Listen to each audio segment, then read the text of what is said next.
সেই আজিজুর রহমান সোহাগকে তার বক্তব্য রাখার জন্য অনুরোধ করছি।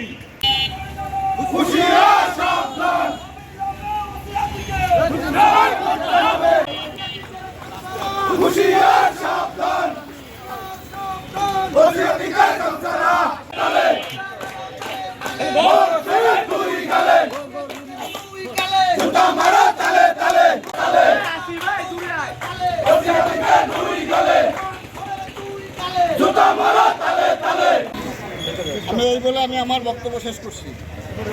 ধন্যবাদ। আজিজুর রহমান সোহাগকে এই পর্যায়ে আপনাদের সামনে বক্তব্য রাখবেন। আমার ছেলের দুধ আনার জন্য আমি বাজারে আসছি, রতন ভাইকে ফোন দিয়েছি, দুধ নিয়ে আমরা একটু বসছি চা খাইতে জামালের চার দোকানে। এমন তো অবস্থায় আমাদের মোংলা থানার ওসি সে সিভিল ড্রেসে আসছে, আসার পরে সে মদ্যপ অবস্থায় সে আমাদেরকে জিজ্ঞেস করতেছে যে তোমরা এখানে কী চাও। আমি ভাই আমরা এখানে একটু চা খাইতে আসছি। তা সে বলতেছে যে তুমি কোন দল করো। আমি তাঁতি দল করি, তাঁতি দলের সদস্য সচিব। বা তাঁতি দল চুদি, তোর বিএনপির মায়ের চুদি, এই অকথ্য ভাষায় গালিগালাজ করে আমাকে ধাক্কা দিয়ে সরিয়ে দিয়েছে। তারপরে রতন ভাইকে বলতেছে যে গাড়ির কাগজ দেখা এখনই, তারাও ধাক্কা দিয়েছে এই ওসি। এবং তার মুখ থেকে মদের ঘেরান এবং গেরুর ঘেরান আসতেছে। এবং সে বারবার করে আপনি বলতেছে যে ভাই আপনি শান্ত হন, আপনি এভাবে আচরণ করেন না, আমরা বিএনপি করি। সে তার করে না করে যে বিএনপি আমি চুদি না। আমি বলছি আপনি যদি এই আচরণ করেন তাহলে আমি মাননীয় মন্ত্রী মহোদয় এবং এমপি মহোদয়কে বলবো। তখন সে প্যান্টের চেন খুলে সে পুরুষঙ্গ দেখায় যে আমার মন্ত্রী এমপি আমার বাল ছেড়বে, তারা আমি চুদি না। এরপরে সে বলতে যে বুক চাপড়িয়ে যে আমি আওয়ামী লীগ করি। তাহলে এই দোসর এই ওসি এখন পর্যন্ত সাহস পায় কিভাবে যে আমরা বিএনপি করি, নির্যাতিত 17 বছর। আজকে সেই ওসি আজকে এই মদ খেয়ে মাতলামি করে বিএনপির নেতাকর্মীদের সাথে। এর তীব্র নিন্দা। অপসারণ করতে হবে মোংলা থানার ওসিকে অপসারণ করতে হবে। আমি পরিশেষে বলতে চাই এই ফ্যাসিস্ট এই আওয়ামী লীগ সরকারের আমলের এই ওসিকে অবিলম্বে মোংলা থেকে প্রত্যাহার চাই। আমার 16 তারিখ রাত 1টা বাজে আমাকে মোংলা পৌর তাঁতি দলের সাধারণ সম্পাদক আজিজুর রহমান সোহাগ ফোন দিয়েছিল যে ভাই আপনি কি বাজারে আছেন। আমি বললাম হ্যাঁ। ও বলল যে ভাই আমার বাচ্চার দুধ শেষ হয়ে গেছে, বাচ্চাকে ভোরবেলা দুধ খাওয়াতে হবে, বাজারের দোকান খোলা আছে কিনা আপনি একটু দেখতে পারেন। আমি বললাম আচ্ছা ঠিক আছে, আমি দেখছি।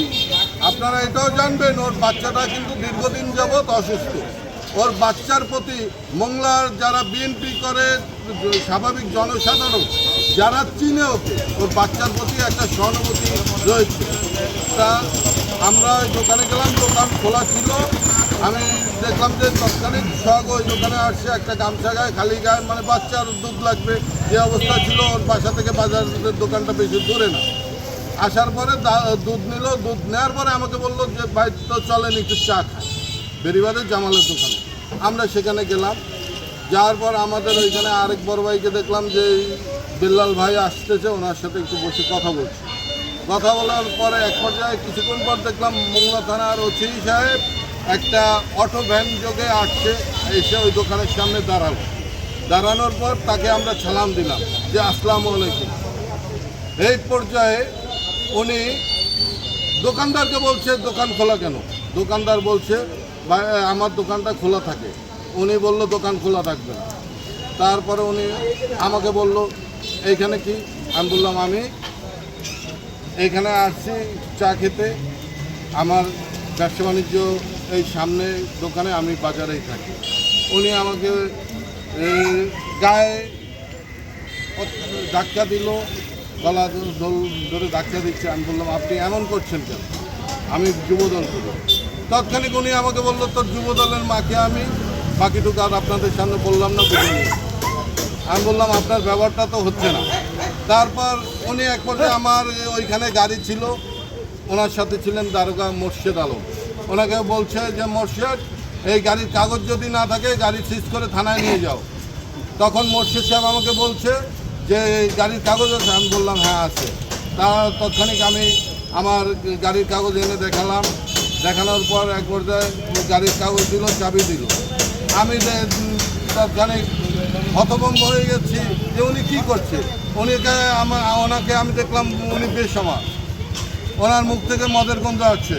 আমি তারপরে উনি আমার কাছে যে খারাপ আচরণ করছে, বিএনপির মাকে তুলে গালাগালি দিল। উনি বললো আমি 17 বছর আওয়ামী লীগ করছি, তোরা আমার, উনি ওনার প্যান্ট খুলে নুনু বের করে দেখাচ্ছে, তোরা আমার নুনুতে কামড় দিবি।